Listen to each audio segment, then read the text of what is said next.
page 152. Likewise, Catherine Belsey, B-E-L-S-E-Y, another prominent British left-wing critic, argues that the form of the realist novel contains implicit validation of the existing social structure because realism by its very nature leaves conventional ways of seeing intact and hence tends to discourage critical scrutiny of reality. By form, FRM, here is included all the conventional features of the novel: chronological time schemes, page 153. Formal beginnings and endings, in-depth psychological characterization, intricate plotting and fixed narratorial points of view.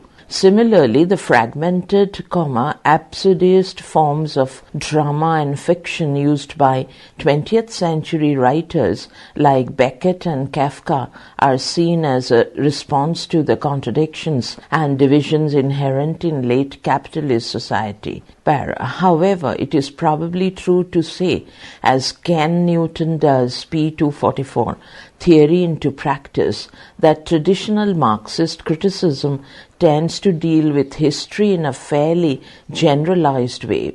It talks about conflicts between social classes and clashes of large historical forces, but contrary to popular belief, it rarely discusses the detail of a specific historical situation and relates it closely to the interpretation of a particular literary text. As Newton implies, this suggests one of the main differences between the Marxist criticism of the 1960s and 1970s and the cultural materialist and new historicist criticism, Chapter 9, which came to the fore in the 1980s, since the latter very often dealt closely with specific historical documents, attempting in an almost archaeological spirit to recreate the state of mind of a particular moment in history. Section Leninist Marxist Criticism, a much harder line about literature than Marx and Engels themselves would have approved of was generally pursued by officially sanctioned Marxists, at least until the 1960s. In the 1920s, during the early years after the revolution in Russia, the official Soviet attitude to literature and the arts was very enlightened and experimental, and characteristically modern forms of art were encouraged. The 1930s saw reaction throughout the whole Soviet society, and the state began to exert direct control over literature and the arts, as well as everything else. At the first Soviet Writers' Congress in 1934, liberal views were outlawed and a new orthodoxy imposed, based on the writings of Lenin rather than those of Marx or Engels. Lenin had argued in 1905 that literature must become an instrument of the party. Quote, literature, unquote, he said, quote, must become party literature, ... Literature must become part of the organized, methodical, and unified labors of the Social Democratic Party, stop, unquote. Experimentation was effectively banned. Writers like Proust and Joyce were stigmatized as exemplars of bourgeois decadence within quote, page 154. Joyce's Ulysses was denounced at the 1934 Congress as a, quote, a heap of dung crawling with worms, unquote, and straight realism was imposed, known as socialist realism. In George Steiner's words, these conditions made literature impossible above the level of, say, Uncle Tom's Cabin. Steiner calls the two main streams of Marxist criticism the Englesian kind, Engelsian, which stresses the necessary freedom of art from direct political determinism, and the Leninist, which insists on the need for art to be explicitly committed to the political cause of the left. The above discussion of the views of Engels and Lenin draws on George Steiner's chapter Marxism and the Literary Critic, pages 271 to 290 in his book Language and Silence, para. Those abroad who were sympathetic to the ideas of communism tried to follow the Moscow line on matters where an official party policy existed, hence the international influence of the Leninist views which crystallized at the 1934 Congress. Thus, in what came to be called the vulgar Marxism of the 1930s, a direct cause-effect relationship between literature and economics was assumed, with all writers seen as irrevocably trapped within the intellectual limits of their social class position. A much-cited example of this rigid kind of Marxist literary criticism is Christopher Caldwell's Caldwell's Illusion and Reality, written in the 1930s and published in 1946.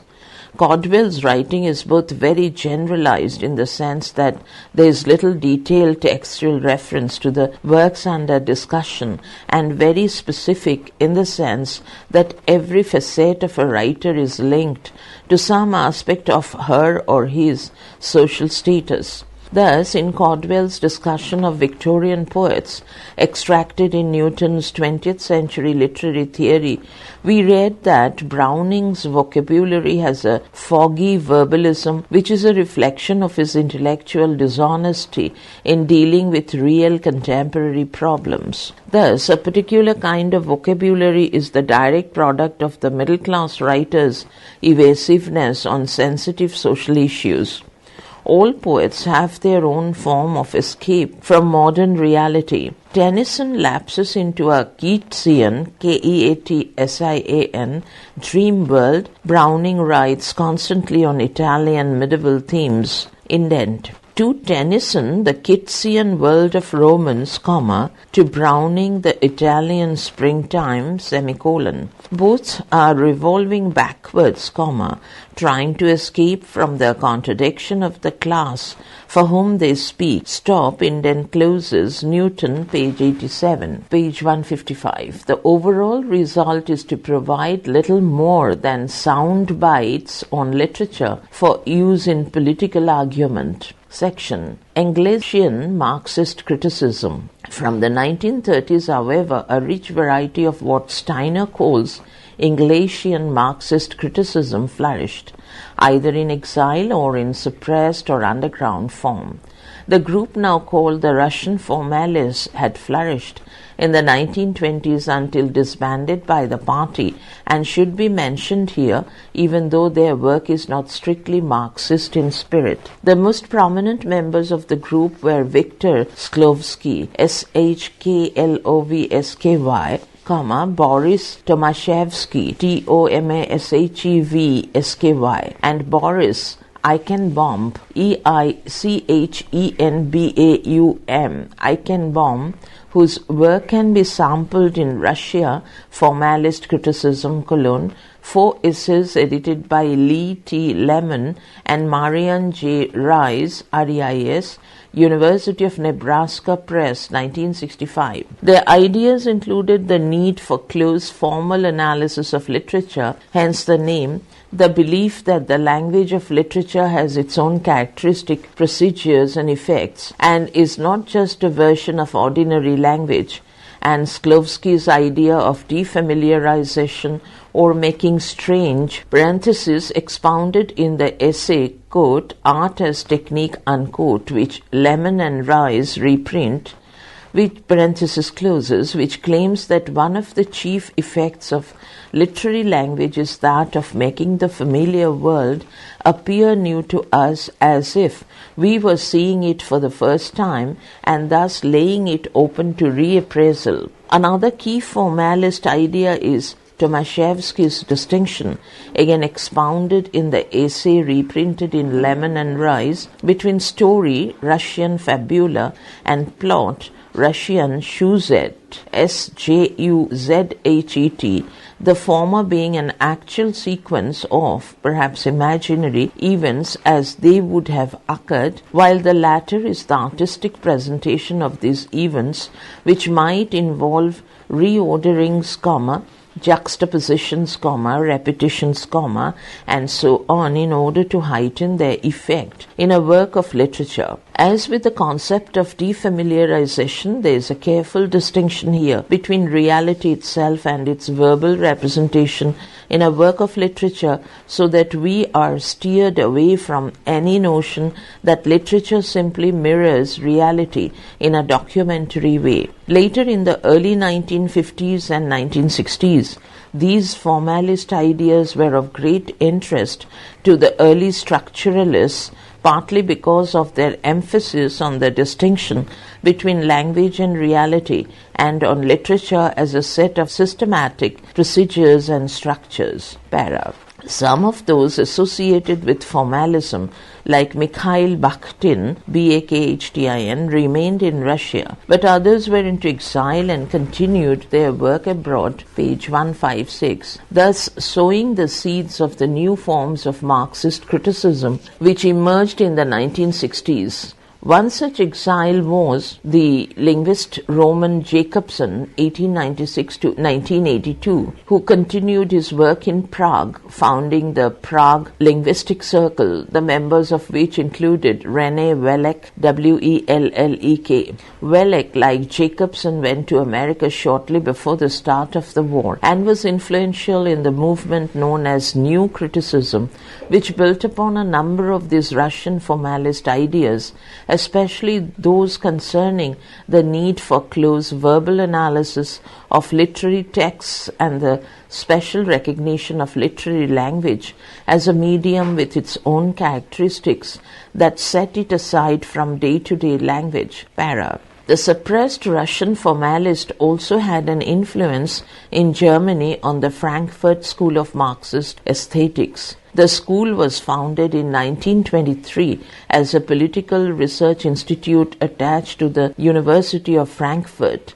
They practiced a form of criticism which tried to combine Freud and Marx as well as aspects of formalism. The best-known figures here are Walter Benjamin, who committed suicide while fleeing from Nazis in 1940, Herbert Marcuse, Marcuse, a major influence on the radical thinking of the 1960s, and Theodor Adorno, Adorno.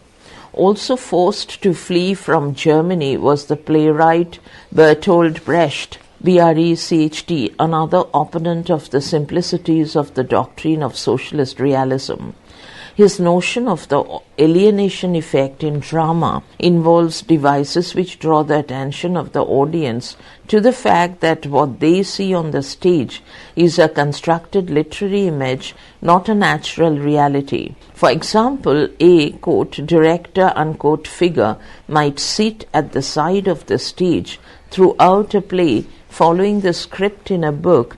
As in Brecht's play Galileo, such a device is closely linked to the formalist idea of defamiliarization, since again it emphasizes a boundary of shift between literature and life. Section, the present. The influence of Althusser, Althusser, para. Much recent Marxist thinking on literature has been influenced by the work of the French Marxist theoretician Louis Althusser, 1918 to 1990, and his contribution will become clear if we outline some of the key terms and concepts he introduced. One such is the notion of overdeterminism, a word borrowed from Freud, which designates an effect which arises from a variety of clauses, that is, from several causes acting together rather than from a single, in this case, economic factor. This concept of linked and interacting causes is intended to undercut simplistic notions of a one-to-one correspondence between base and superstructure. A related term is the notion of relative autonomy, which is the view that in spite of the connections between culture and economics, art has a degree of independence from economic forces. This concept, too, is a way of attacking simplistic views of a superstructure entirely determined by the nature of the economic base. Para. Ideology is a key term for Althusser, as for all Marxists. It is a broad concept variously defined within Marxism. Althusser's definition quoted by Goldstein is as follows. Indent.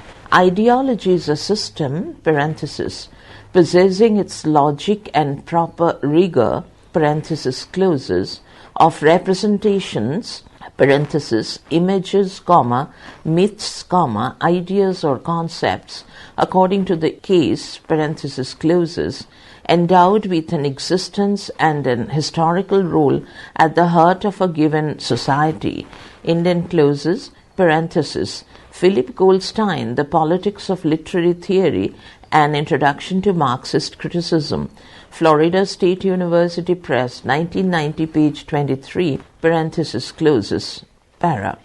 We can pair these two, quote, a system of representations at the heart of a given society, unquote, to give a concise definition which makes culture, within parentheses including literature, a crucial vehicle of the values which underpin the status quo in any society. These values and assumptions are usually implicit, often unrecognized, but suffuse all the artifacts and all the culture of a given time. So this definition too departs from the crudity of the base/superstructure model in which the former determines the nature of the latter. Now, says Goldstein, quote, the economic infrastructure still influences ideological practices, comma, but only in the last instance within, quote, Goldstein, page 23, unquote, para. Decentering is a key term in Althusser to indicate structures which have no essence or focus or center. Again, this is purely a way of avoiding the view that the economic base is the essence of society and the superstructure merely a secondary reflection. The notion of decentering implies that there is no overall unity. Art has a relative autonomy and is determined by the economic level only, quote, in the last instance, unquote, stop. These Englisian pronouncements do not cancel out the Marxist tendency to imprison art within economics, but they do release literature on bail, so to speak, and allow it a high degree of day-to-day freedom.